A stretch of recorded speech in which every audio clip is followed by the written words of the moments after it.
there's this postmodern idea about literature, and about the world for that matter, that if you take a complex piece of literature like a Shakespeare play, there's no end to the number of interpretations that you can make of it. You know, you can interpret each word, you can interpret each phrase, each sentence, each paragraph, you can interpret the entire play. The way you interpret it depends on how many other books you've read, depends on your orientation in the world. It depends on a very, very large number of things, how cultured you are or how much culture you lack. All of those things. It opens up a huge vista for potential interpretation. And so the postmodernists sort of stubbed their toe on that and thought, well, if there's this vast number of interpretations of any particular literary work, how can you be sure that any interpretation is more valid than any other interpretation? And if you can't be sure, then how do you even know those are great works? How do you know they can't? Maybe they're just works that the people in power have used to facilitate their continual accession of power, which is really a postmodern idea and a very, very cynical one, but it has its point. But the thing is, it's grounded in something real, right? It's like, yes, you can interpret things forever. I want to show you something here, just briefly. We'll go back to it later. Look at this. This is one of the coolest things I've ever seen. So, at the bottom here, every single one of those lines is a biblical verse, okay? Now, the length of the line is proportionate to how many times that verse is referred to in some way by some other verse.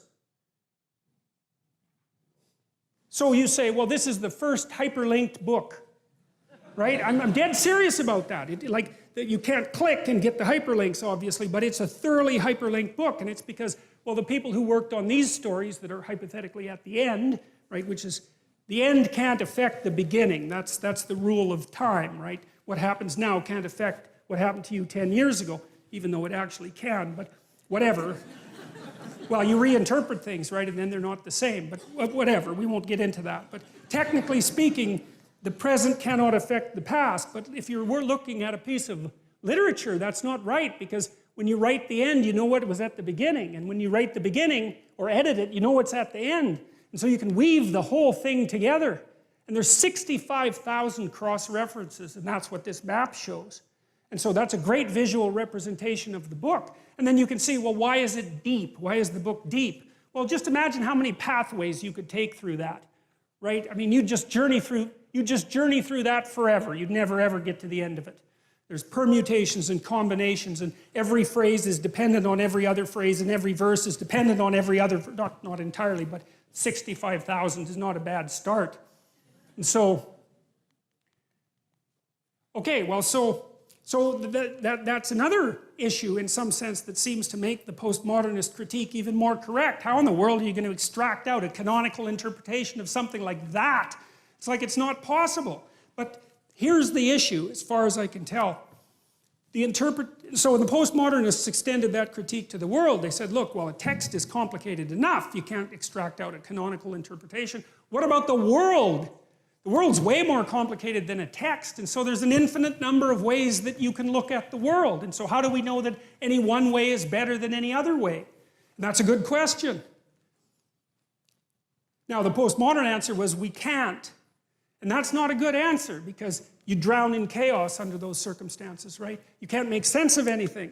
And that's not good, because it's not neutral to not make sense of things. It's very anxiety-provoking.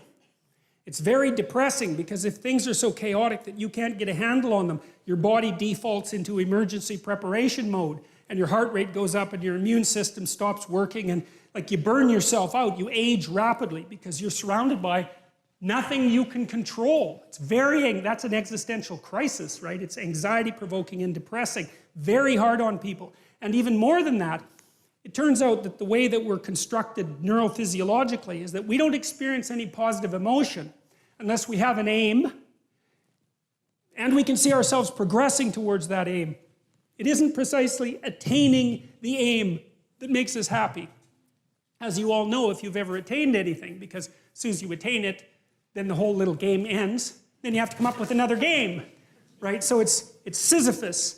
And that's okay, but it does show that the attainment can't be the thing that drives you, because it collapses the game. That's what happens when you graduate from university. It's like you're king of the mountain for one day, and then you're like surf at Starbucks for the next 5 years, you know? So, yeah. So what happens is that human beings are weird creatures because we're much more activated by having an aim and moving towards it than we are by attainment. And what that means is you have to have an aim, and that means you have to have an interpretation. And it also means that the nobler the aim, that's one way of thinking about it, the better your life. And that's a really interesting thing to know because, you know, you've heard ever since you were tiny that you should act like a good person and you shouldn't lie, for example. And you might think, well, why the hell should I act like a good person and why not lie? I mean, even a 3-year-old can ask that question because smart kids learn to lie earlier, by the way. And they think, well, why not twist the fabric of reality so that it serves your specific short-term needs? I mean, that's a great question. Why not do that? Why act morally? If you can get away with something and it brings you closer to something you want, well, why not do it? These are good questions. It's not self-evident.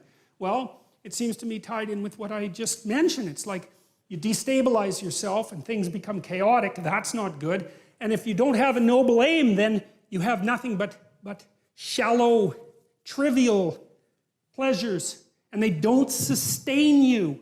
And that's not good because life is so difficult, it's so much suffering, it's so complex. It ends and everyone dies and it's painful. It's like without a noble aim, how can you withstand any of that? You can't. You become desperate, and once you become desperate, things go from bad to worse very rapidly when you become desperate. And so there's the idea of the noble aim. And it's not something, it's something that's necessary. It's the bread that people cannot live without, right? That's not physical bread. It's the noble aim. And what is that? Well, it was encapsulated in part in the story of Marduk. It's to pay attention. It's to speak properly. It's to confront chaos. It's to make a better world. It's something like that. And that's enough of a noble aim so that you can stand up without, you know, cringing at the very thought of your own existence, so that you can do something that's worthwhile to justify your wretched position on the planet.